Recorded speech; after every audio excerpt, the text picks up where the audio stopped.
comprendre. On va passer au thème de cette émission, le travail de création de Yannick Jolin. Alors, c'est un travail qui est assez étonnant parce que c'est un travail qui a commencé il y a 1 an au festival de Brioude-sur-Boutonne où Yannick, comme il aime bien faire, a collecté des histoires chez les gens qui ont bien voulu lui raconter des petites histoires de leur vie. Voilà, on y va, on y était.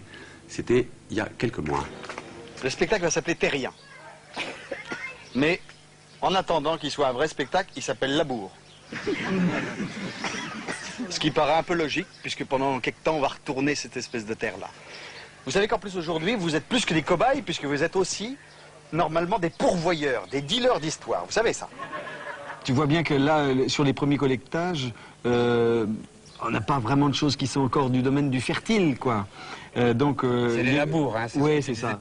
C'est les labours, pour aller jusqu'à Terrien. Donc, mais non, je vais recommencer avec les mêmes bases d'histoire, sans doute pas mises dans le même sens, sans doute explorer différemment. Mais là, pour moi, c'était un peu vertigineux. Aujourd'hui, c'était vraiment la première fois, c'était la toute première fois qu'il allait mettre les premiers mots les uns à la suite des autres pour qu'un jour, on arrive à faire un spectacle.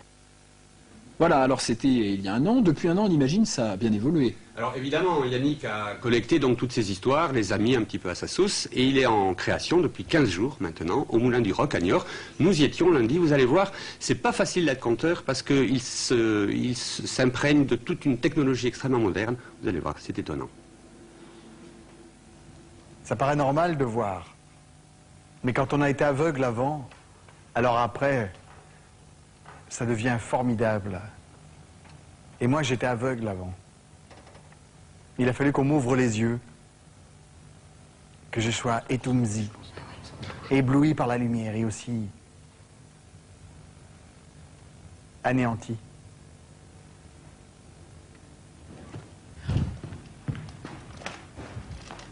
Tu vas le repérer parce qu'en fait, il est pratiquement dans l'axe de la tu vois, entre la crèche et...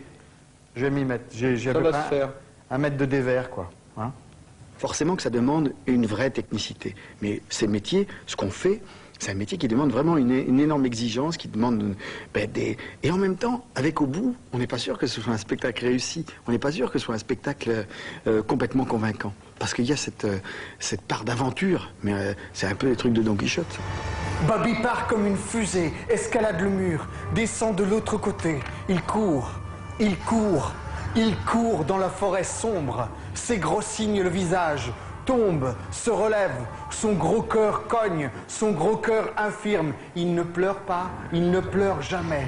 Il s'enfonce dans les taillis, court de plus en plus profond dans la forêt obscure. La forêt est déserte, pas un animal, comme si toutes les bêtes avaient déjà été décimées par les chasseurs. C'est moi le culard, c'est moi le culard. C'est à la fois Ils vont me rattraper. une réflexion sur le territoire qui la terre où on vit, et puis notre terre intérieure. Comment on gère ça? C'est un petit peu ça, je crois que c'est une variation aussi sur le mythe de Caïn et Abel, avec Caïn, le sédentaire qui tue Abel le nomade. Et je pense qu'en nous, c'est pareil, il y a les mêmes forces en présence. Il y a celui qui a toujours peur de tout, qui s'accroche au monde, qui voudrait... et puis il y a l'autre, d'un peu plus débonnaire. Et c'est ce mélange des deux, c'est le mélange de nos frayeurs, de nos angoisses et de nos envies, en fin de compte, de casser les cadres, qui fait que parfois on est dans nos vies un peu contradictoires. Et ça raconte aussi comment, en faisant dissocier les deux, en faisant divorcer les deux, on peut se perdre dans une vie. Ah, regarde. Le crucifix sur la cheminaille de ta maison, Bobby.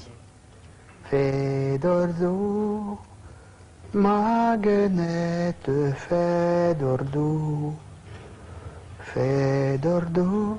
Puis là, on voit ta maman.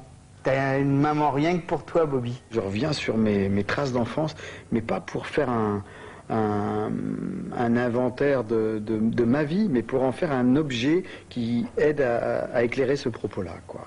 Qui est le propos, qui est une histoire d'aveuglement, mais aussi d'une révélation. Parce que, après tout, ce sont nos erreurs qui nous font grandir. Moi, c'est ce qui m'a déchiré le ventre, qui m'a ouvert la tête sur le monde.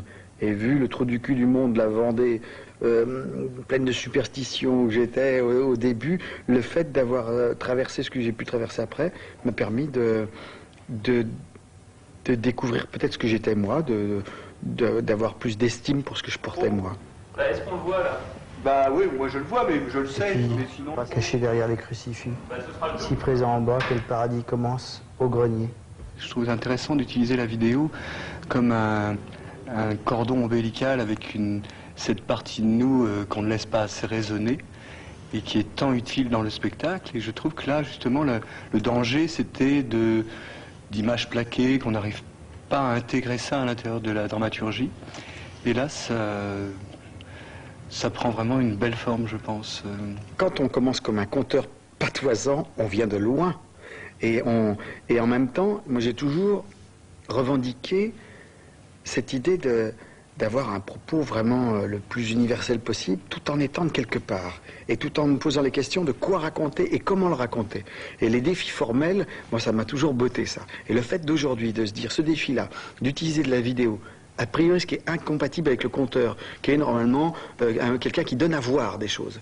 Eh bien, donner à voir et en même temps se dire que cet outil formidable, qu'est la vidéo, qu'est-ce qui fabrique nos vies, qu'est-ce qui manipule nos vies aussi, on peut l'utiliser en complément, en une autre couche pour raconter cette histoire qui est une histoire d'aveuglement et de manipulation aussi. Il y a des oiseaux qui dansent, qui dansent, qui dansent. Rien n'est plus beau que le chant du merle, rien n'est plus beau que le chant de l'oiseau. Voilà, donc Terrien, de et avec Yannick Jolin. C'est du 13 au 23 mars au Moulin du Roc à Niort. Une petite annonce.